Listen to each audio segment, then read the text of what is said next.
kiblat pertama kita itu di Masjidil Aqsa. Nah, Masjidil Aqsa itu menjadi kiblat pertama kaum muslimin. Tapi Rasulullah Shallallahu Alaihi Wasallam itu rindu akan Makkah. Jadi beliau itu ketika sholat menghadap ke atas, setelah itu menghadap ke atas, setiap sholat beliau itu menghadap ke atas. Setelah Allah Subhanahu Wa Taala menurunkan ayat karena taqalluba wajhika fis sama fala nuwalliyannaka qiblatan tardaha. Kata Allah Subhanahu Wa Taala, kami telah melihat engkau Muhammad memalingkan wajahmu ke atas langit. Setelah itu dipindahkanlah kiblat dari Masjidil Aqsa menuju ke Masjidil Haram. Makanya 3 masjid ini yang wajib, bukan wajib, yang harus, nggak menjadi kewajiban, cuma kita harus berusaha untuk sholat di 3 masjid ini. Pertama Masjidil Haram. Masjidil Haram itu dilipat gandakan 100.000 kali. Insyaallah kita akan ke sana. Berapa itu Masjidil Nabawi itu 1000 kali. Kalau Masjidil Aqsa itu pahalanya itu 500 kali. Jadi 3 masjid ini yang dianjurkan oleh Rasulullah Sallallahu Alaihi Wasallam dalam hadis untuk menziarahinya. Semoga kita bisa bersama-sama untuk sholat di Masjidil Aqsa. Masjidil Aqsa ini punya kenangan bersama Rasulullah Sallallahu Alaihi Wasallam ketika Isra dan Mi'raj. Karena Rasulullah Sallallahu Alaihi Wasallam itu mengimami seluruh nabi dan rasul di Masjidil Aqsa. Masjidil Aqsa. Semoga Allah Subhanahu Wa Taala mentakdirkan kita untuk sholat di Masjidil Aqsa. Amin ya rabbal alamin. Masjid yang pertama kali didirikan oleh Rasulullah Sallallahu Alaihi Wasallam. Daerah dinamakan Masjid Quba karena dia dibangun di daerah yang bernama Quba. Rasulullah Sallallahu Alaihi Wasallam itu melaksanakan hijrah. Hijrahnya Rasulullah Sallallahu Alaihi Wasallam bulan berapa? Ada yang tahu bulan apa? Bulan Hijriah, ya tahun Hijriah sama Masehi. Bulan Muharram, Safar, bulan berapa? Bulan Hijriah dimulai dengan bulan apa? Bulan Muharram. Terus Rasulullah Sallallahu Alaihi Wasallam hijrah bulan Rabiul Awal. Rasulullah Sallallahu Alaihi Wasallam itu berhijrah, tapi dimulai dengan bulan Muharram. Itu pertama kali yang mencetuskan bulan hijrah itu siapa? Umar bin Khattab. Rasulullah Sallallahu Alaihi Wasallam itu berhijrah dari Mekah menuju Madinah bersama siapa sahabatnya? Abu Bakar As-Siddiq. Abu Bakar As-Siddiq berjalan berhijrah. Setelah sampai di daerah Quba, beliau mendirikan masjid pertama. Masjidun ussisa 'ala taqwa, sebuah masjid yang didirikan atas dasar ketakwaan. Makanya Rasulullah Shallallahu Alaihi Wasallam itu sangat sering juga sholat di masjid Quba. Walaupun Masjid Nabawi sudah ada, beliau itu setiap minggu ke Masjid Quba. Nah, setiap hari Sabtu beliau ke sana.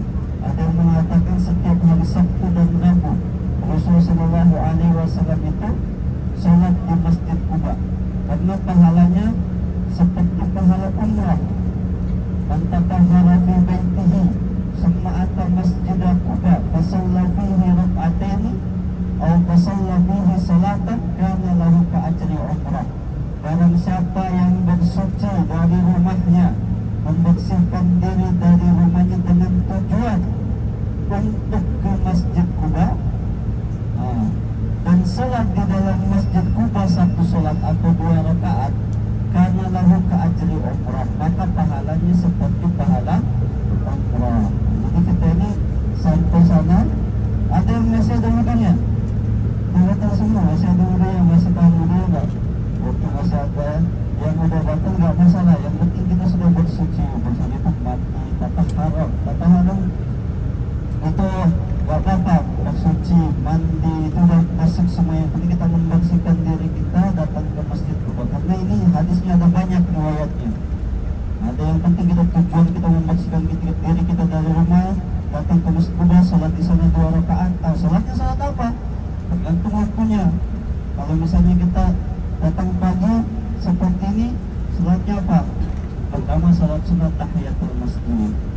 Setelah itu salat sunnah duha. Alhamdulillah. Jadi kalau misalnya mau, nanti kita akan turun bersama-sama di bawah di Masjid Quba.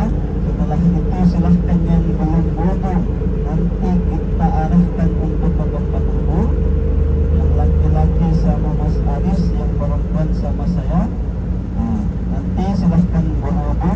Kita tunggu nanti di taman masjid. Nanti kita akan tentukan titik kumpul kita sebelum kita berpuasa. Nah, di Masjid Quba juga itu ada satu tempat. Ini Quba sudah dekat kita. Masjid Putih dengan Quba Barokah itu sebelah kanan sini ya. Ada sumur yang dekat dengan Masjid Quba. Itu namanya sumur khatam atau sumur cincin. Nah, namanya awalnya sumur anis atau bu'ur anis. Setelah itu ada kejadian Rasulullah SAW itu mempunyai cincin atau memakai cincin. Sunnahnya laki-laki itu memakai cincin, bukan perempuan saja. Kalau perempuan untuk berhias, kalau laki-laki sunnahnya laki-laki itu memakai cincin. Sunnahnya di mana makanya? Jari kelingking. Ada dua riwayat, ada yang mengatakan di jari manis, ada yang mengatakan di jari kelingking. Cuma riwayat yang paling kuat itu berada di jari kelingking. Jadi Rasulullah SAW itu memakai cincin. Cincin beliau itu terbuat dari hadid. Hadid itu atau besi. Nah, jadi ada cincin beliau yang tulisannya Muhammad Rasulullah. Jadi nanti kalau misalnya ada yang jualan cincin tulisannya Muhammad Rasulullah. Cuma yang paling bawah itu Muhammad, setelah itu Rasul, paling atas itu Allah. Kenapa dibacanya dari bawah? Kenapa? Ta'azim, mengagungkan nama Allah. Makanya nama Allah ditaruh paling atas. Dan dibacanya bukan dari atas, walaupun tulisannya itu kalau biasanya orang itu biasanya membaca dari atas, Allah, Rasul, Muhammad. Dibacanya dari bawah. Itu ta'azimah atau mengagungkan nama Allah Subhanahu wa Ta'ala. Jadi Rasulullah SAW cincin beliau itu sebagai tanda tangan beliau. Jadi cincin beliau ditaruh di tinta. Ketika ada delegasi-delegasi dari luar membawa surat-surat, ditandatangani dengan cincin beliau. Beliau mata cincinnya itu ditaruh di dalam, bagian dalam. Jadi bukan di luar sini. Rasulullah itu memakai mata cincin itu bagian dalam. Jadi beliau menjadikan tanda tangan beliau. Jadi beliau cincin beliau itu diwariskan kepada siapa? Abu Bakar As-Siddiq. Ketika beliau meninggal diwariskan kepada Abu Bakar As-Siddiq. Setelah itu diwariskan lagi kepada siapa? Umar bin Khattab. Setelah itu diwariskan lagi kepada Utsman bin Affan. Pada saat Utsman bin Affan yang berada di sekitar Masjid Quba, apa yang terjadi? Cincin beliau itu jatuh di bi'ir anis atau di sumur anis. Setelah itu dicarilah cincin itu di sumur tersebut, dihabiskan airnya. Seluruh sahabat itu disuruh untuk mencari cincin tersebut. Ternyata cincin tersebut tidak ditemukan sampai sekarang. Jadi cincin Rasulullah itu masih ada di Masjid Quba. Sampai ulama itu berpendapat bahwa setelah hilangnya cincin dari Rasulullah SAW, itu munculnya fitnah di antara kaum muslimin. Nah, pertama terbunuhnya Utsman bin Affan. Setelah itu nanti terbunuhnya Khalifah. Setelahnya Ali bin Abi Thalib. Terbunuhnya cucu-cucu Rasulullah SAW di peristiwa Karbala. Nanti ada peperangan, ada namanya perang Siffin, perang Jamal. Itu peperangan di antara kaum muslimin. Itu munculnya fitnah dan sampai beberapa ulama berpertangan dari hilangnya cincin tersebut.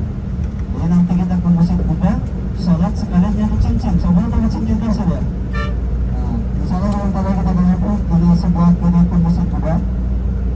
Nah, di Masjid Quba ini itu banyak juga pohon-pohon kurma. Pohon-pohon kurma dari sahabat itu banyak. Dulu itu pohon-pohon kurma atau kebun-kebun kurma sahabat itu banyak di sekitar sini.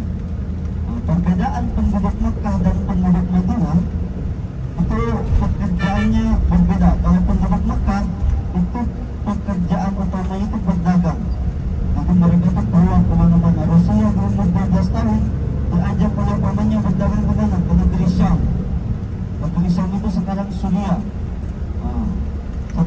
itu kalau di Madinah itu pekerjaan utama itu berkebun.